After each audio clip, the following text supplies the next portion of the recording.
Okay. ಈ SM. Krishna ಅವರು 4 ಸದನಗಳಲ್ಲಿ ಇದ್ರು. ಈ ದೇಶದ ಪಾರ್ಲಿಮೆಂಟ್ನ ಲೋಕಸಭೆ, ರಾಜ್ಯಸಭೆ, ಕರ್ನಾಟಕದ ವಿಧಾನಸಭೆ, ವಿಧಾನ ಪರಿಷತ್ 4 ಸದನಗಳಲ್ಲಿ ಸದಸ್ಯರಾಗಿದ್ದವರು. ಜೊತೆಗೆ ಈ ರಾಜ್ಯದ ಮುಖ್ಯಮಂತ್ರಿ ಆಗಿದ್ರು. ಜೊತೆಗೆ ಈ ವಿಧಾನಸಭೆಯ ಸ್ಪೀಕರ್ ಆಗಿದ್ರು. ನೀವು ಕೂತಿರ್ತಕ್ಕಂಥ ಜಾಗದಲ್ಲಿ ಕೂತಿದ್ರು. ವಿಧಾನಸಭೆಯ ಸ್ಪೀಕರ್ ಕೂಡ ಆಗಿದ್ರು. ಆಮೇಲೆ ಕೇಂದ್ರದ ಸಚಿವರು ಕೂಡ ಆಗಿದ್ರು.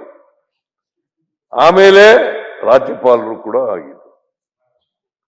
ಮಹಾರಾಷ್ಟ್ರದ ರಾಜ್ಯಪಾಲರಾಗಿದ್ರು. ಮಹಾರಾಷ್ಟ್ರದ ರಾಜ್ಯಪಾಲರಾಗಿದ್ದಾಗಲೇ ನಾನು ಕಾಂಗ್ರೆಸ್ ಸೇರ್ಕೊಂಡರು. ಅವರು ಬಾಂಬೆನಲ್ಲಿ ರಾಜ್ಯಪಾಲರಾಗಿದ್ರು. ನಾನು ಅವ್ರನ್ನ ಭೇಟಿ ಮಾಡಕ್ ಹೋಗಿದ್ದೆ. ಮಾದೇವಪ್ಪ ಬಂದಿದ್ದ? ಮಾದೇವಪ್ಪ, ನೀ ಬಂದಿದ್ಯಾ ನನ್ನ ಜೊತೆ?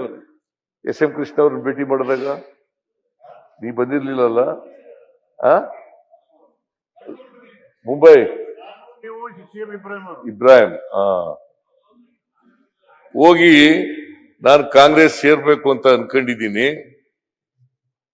ಏನ್ ಮಾಡ್ಲಿ, ನಿಮ್ಮ ಸಲಹೆ ಬೇಕು ಅಂತ ಕೇಳಿದ್ದೆ. ಆಗ ಅವರು ಅಯ್ಯೋ ನೀವು ಸೇರ್ಕೊಳ್ಳಿ ಅಂತ ಹೇಳಿದ್ರು, ಕಾಂಗ್ರೆಸ್ ಸೇರ್ಕೊಳ್ಳಿ ಅಂತ ಹೇಳಿದ್ರು.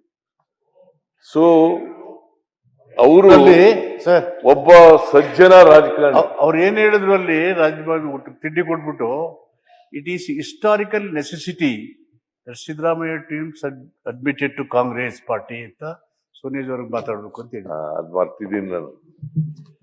ಅದೇ ವರ್ಡ್ ಹೇಳಿದ್.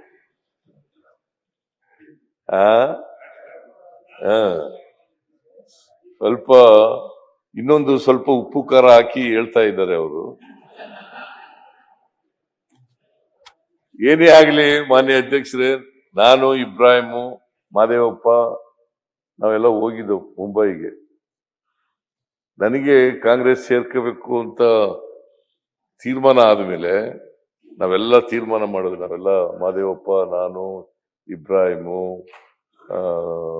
ಇವನು ಇವನು ಮಾದೇವಪ್ಪ ಇಲ್ಲ, ಮಾದೇವ ಪ್ರಸಾದ್ ಇಲ್ಲ, ಇವನು ಸತೀಶ್ ಜಾರಕಿಹೊಳಿ, B.R. ಪಾಟೀಲ್, ಆಮೇಲೆ ಕೃಷ್ಣಮೂರ್ತಿ, ಕಡೂರ್ ಕೃಷ್ಣಮೂರ್ತಿ, ಆಮೇಲೆ ಸೋಮಶೇಖರ್, ಮಹಾದೇವ್, ನಮ್ಮ ಮಂಚನಹಳ್ಳಿ ಮಹಾದೇವ್, ಇವರೆಲ್ಲ ಒಂದು ಗುಂಪಾಗಿ ನಾವು A.K. ಸುಬ್ಬಯ್ಯನವರು ನಾವೆಲ್ಲ ಕಾಂಗ್ರೆಸ್ ಸೇರ್ಬೇಕು ಅಂತ ತೀರ್ಮಾನ ಆಯ್ತು. ಆಗ ಇವ್ರನ್ನ ಭೇಟಿ ಮಾಡೋಣ ಅಂತ ಮಹಾದೇವಪ್ಪನೋ ಇಬ್ರಾಹಿಮೋ ಸಲಹೆ ಕೊಟ್ಟಿದ್ರು. ಅಲ್ಲ ನೀನೇನ?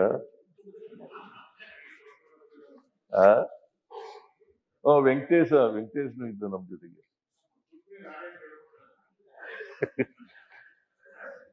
ಇವೆಲ್ಲ ನಾವೆಲ್ಲ ಸೇರ್ಕೊಂಡಾಗ Ashwavega English News coming soon. Your channel, your voice, your trust.